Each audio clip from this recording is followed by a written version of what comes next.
The journalist's disappearance then front and center in what is a convoluted and polarized narrative here and around the region.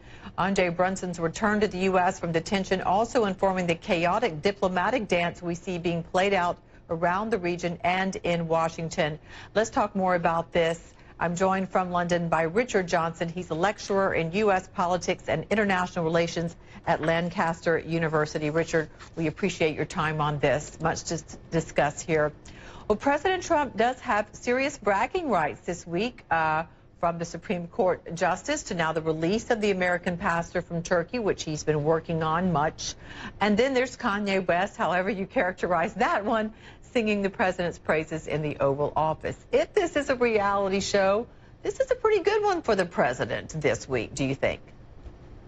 I mean, I think particularly the Brunson release was a big victory for Trump. You know, Trump has made it actually a bit of a priority in his presidency to secure the release of prisoners and hostages. He's done it in Egypt, he's done it in Afghanistan, he's done it in North Korea.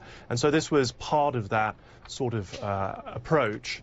Obviously, in terms of the midterm elections, the Kavanaugh appointment has been, I think, a reminder to Republicans as to why they voted for Trump, perhaps in spite of all of the various antics that they might be uncomfortable with. And speaking of the antics, I think that the Kanye Oval Office speech, as it ended up being, was really a case of, I think, two celebrities who like the media glare, and I think Kanye was being as tactical in getting some attention as Trump was in getting attention from Kanye. It definitely shows the wide-ranging appeal that this president has over certain people in the country, doesn't it? It runs the gamut, doesn't it, as well? Well, let's get back to the story that we've really been focusing on our program. There is universal outrage at Saudi Arabia over the alleged murder, reportedly at their hands, of the journalist Jamal Khashoggi, and the president hasn't sounded the alarm over it that we've heard from others. For example, Republican Senator Lindsey Graham said there will be hell to pay if Saudi Arabia did this. Let's listen to the president speak about it right here. I will tell you up front right now, and I'll say it in front of senators, they're spending $110 billion purchasing military equipment and other things.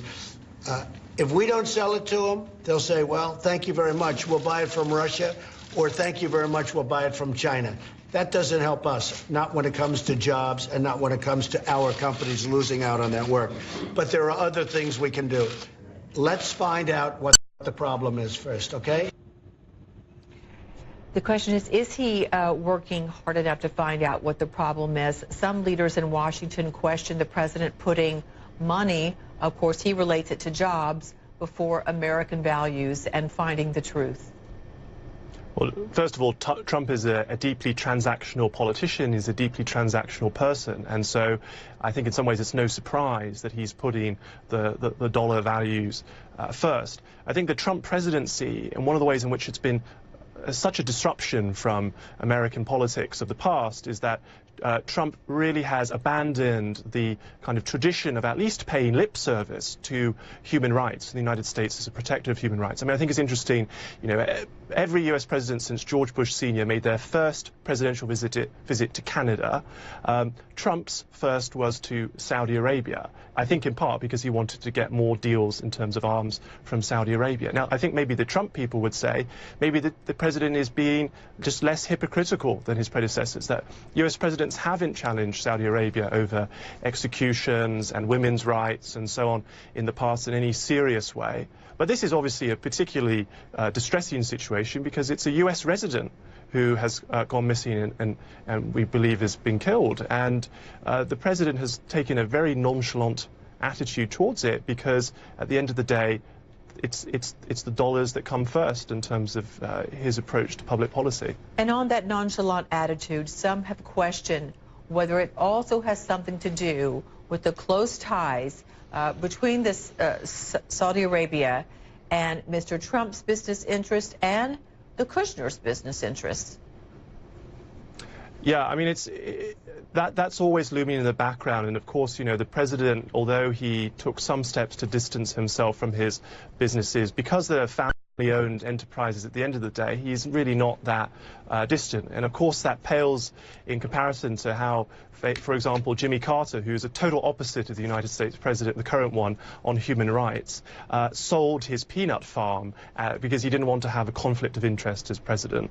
And so, I mean, we don't know if there are, direct payoffs. I mean, I think that would be too far to say at this point, but it certainly is in the background, and it casts a pall over the United States' relationship with some of these key countries in the region.